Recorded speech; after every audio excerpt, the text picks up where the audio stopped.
Hello everybody, Adam here, and just to let you know, today's video is sponsored by Zavvi and their amazing collection for Sonic the Hedgehog 2, but I'll have loads more about that in a little bit. So filmmaking is a fickle, fragile process, and sometimes directors and studios don't quite realise how a movie is coming together until they've screened it for test audiences. And though test audiences have famously ruined so many films over the years with their preferences for unchallenging storytelling and happy endings, they've also saved a number of characters from a premature demise. So let's take a look at them. As I'm Jules, this is WhatCulture.com, and these are 10 doomed movie characters that were saved by reshoots.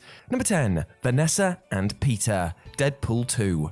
Now, a lot of people die in Deadpool 2. Shocker, I know. Most notably Wade Wilson's girlfriend Vanessa, who is accidentally killed by a goon during an attempt on Wade's own life. And then there's the much-loved Peter, who briefly joins Deadpool's X-Force team in the middle of the movie, only to be killed when the mutant Zeitgeist accidentally spews acid all over him.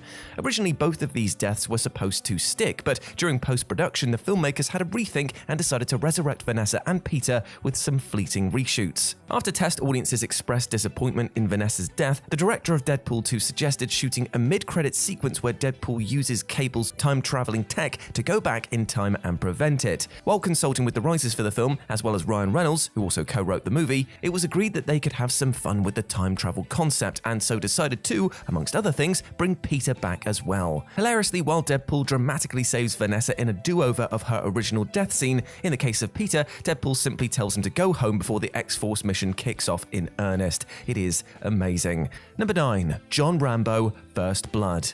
First Blood went through endless tweaking before, during, and after principal photography, with co-writer and star Sylvester Stallone going back and forth on how his action thriller should conclude. Stallone was initially adamant that the PTSD-afflicted war veteran Rambo should die at the end of the film, as he did in the novel, and filmed an ending where Rambo reaches for the Colonel's gun, causing him to fire it, killing him. But test screenings for the film were essentially disastrous, with Stallone even feeling that he had a career-killing movie on his hands. Ultimately, the decision was made to shoot a new ending in which Rambo surrenders to the Colonel and is taken into custody. Now, this is a tricky one. On the one hand, Rambo's survival ensured a run of massively successful sequels, yet almost all of them abandoned the more thoughtful ethos of First Blood and devolved into more generic, brainless action films. Honestly, both endings are pretty great, so it's actually tough to pick one over the other. Number 8. Alex Browning, Final Destination. Before it went on to become a surprise box office smash, supernatural horror film Final Destination was significantly tinkered with during post-production following some less than stellar test screenings. One of the test crowd's major sticking points was the original's ending, which saw protagonist Alex die one of two ways. Some audiences were shown him being fatally electrocuted while sacrificing himself to save Clear, while others saw an ending where he was decapitated by a helicopter rotor. Now, all the test audiences liked Alex and didn't care much for him dying at all. And so 6 months after principal photography wrapped, and just 2 months before it was set to be released, reshoots were conducted to change his fate. Instead, a new ending was filmed set in Paris, where Alex survives, and it's instead his friend Carter who dies, being comically crushed to death by a gigantic sign as the film cuts to black. Number 7, Will Rodman, Rise of the Planet of the Apes. So James Franco played the main human character in Rise of the Planet of the Apes, Dr. Will Rodman, a scientist who inadvertently develops hyper-intelligent chimpanzees while attempting to create a cure for Alzheimer's. During the original shoot, Will was killed off during the epic final clash between the apes and the police, taking a bullet fired by John Landon, which was intended for Caesar, leading him to ultimately die in Caesar's arms. Test audiences found this outcome too bleak though, and so Fox organized a last-minute reshoot where Will instead survived and had a touching farewell with Caesar in the forest. Fascinatingly, this was a late enough call that James Franco and Andy Serkis were called back to shoot the new ending literally a month before the movie was released, forcing the VFX team to go into ultra crunch mode for the final few weeks of post-production. So earlier we told you that this video was brought to you in partnership with Zavvi, who, to coincide with his return to the big screen, have just dropped an awesome new collection of merch for everybody's favourite high-speed hero of hibernation, I wrote that myself, Sonic the Hedgehog. Turned me blue, haven't you? No. You said you weren't going to turn me blue. I haven't turned you blue.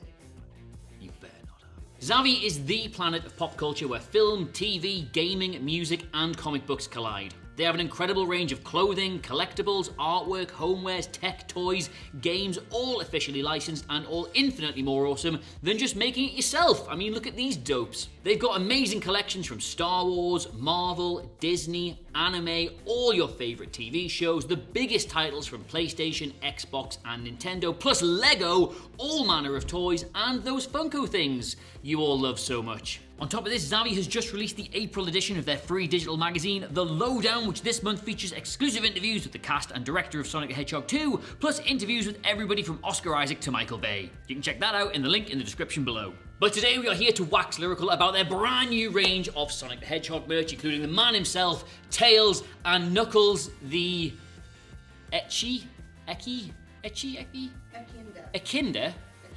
What's an Ekinder?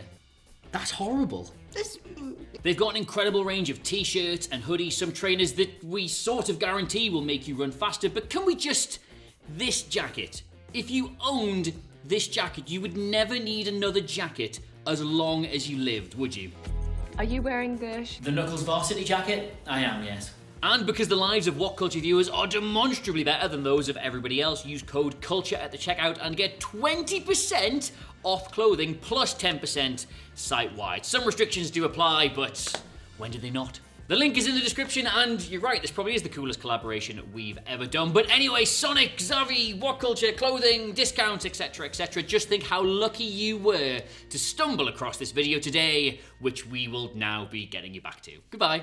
Number 6. Diego, Ice Age. One of the great benefits of animation is that it's considerably easier to reshoot a scene that just isn't working. That's not to undermine any of the blood, sweat and tears that go into creating any animated scene, but it is substantially easier. In 2012, Ice Age star Dennis Leary, who voices saber-toothed tiger Diego, confirmed that his beloved character was originally supposed to die near the end of the first movie. In the very first version of the film, Diego died from the grave wounds he sustained while trying to prevent the ambush against Manny and Sid.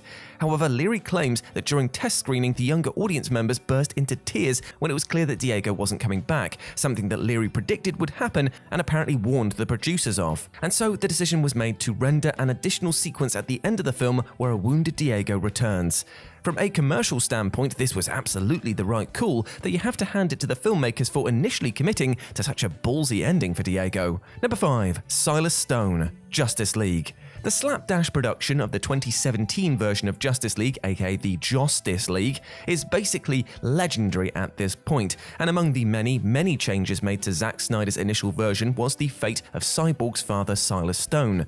Originally, Snyder had Silas sacrificing himself midway through the movie and become Cyborg's motivating arc for the rest of the story. The film was even set to end with a voiceover from Silas, who recorded a poignant message for his son before his death. When Joss Whedon came aboard, though, he scrapped Silas's death, keeping him alive and replacing Silas's intended voiceover with a new one from Lois Lane. The abrupt manner in which Silas basically just evaporates from the Whedon cut didn't make it remotely surprising that he originally died. But in a most unexpected twist, Warner Brothers eventually allowed Snyder to complete his original epic version of the movie, and with his version of the Justice League came his restored original death, where he vaporizes himself in order to fire off a signal which lets Cyborg track the mother box.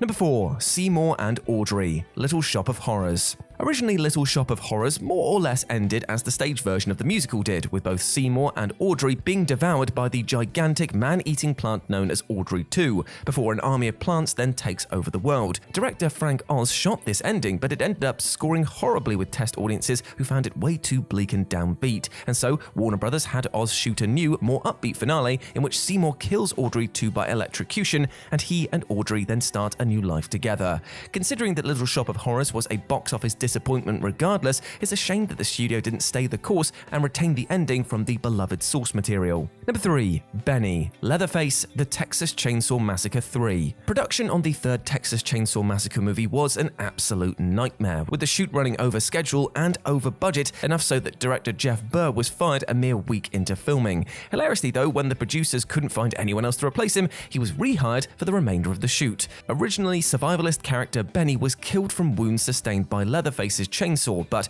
New Line Cinema ultimately found the character likable enough that they decided to shoot a new ending in which he survived. And so the editor of the film was drafted in to oversee the reshoot, which was actually conducted without the director Burr's knowledge, such that Burr didn't find out himself until he saw the film at the premiere and witnessed Benny's unexpected survival for himself.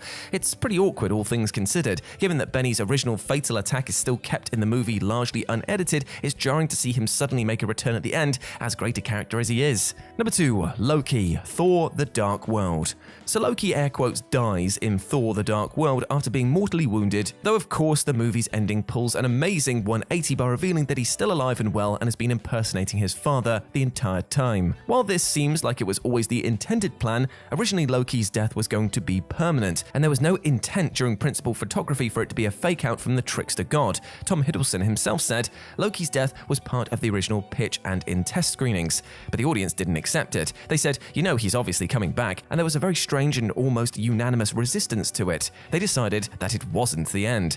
Considering that Loki was one of the MCU's early breakout characters, it absolutely makes sense that test audiences neither liked nor believed his death.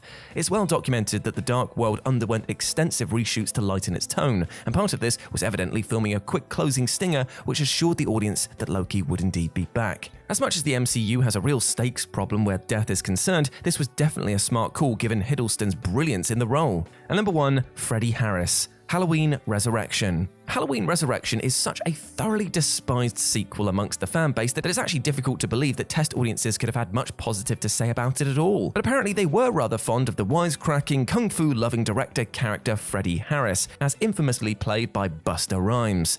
Originally, Freddy died at the end of the film's climax, being brutally strangled to death by Michael Myers, as he and Sarah attempt to escape. But test audiences took quite the shine to Freddy, enough so that the filmmakers decided to not only grant him a stay of execution, but also beef up his presence in the finale so that he was the one to ultimately defeat Michael. This led to easily the most loathed climax of the series, where Freddy electrocutes Michael in the dick and then leaves him for dead. To call this closing segment balls is an understatement. And there we go, my friends. Those were 10 doomed movie characters that were saved by reshoots. I hope that you enjoyed that, and please let me know what you thought about it down in the comments section below. As always, I've been Jules, and you can go follow me over on Twitter at RetroJ0, or you can swing by Live and Let's Dice, where I do all of my streaming outside of work, and it'd be great to see you over there, my friends.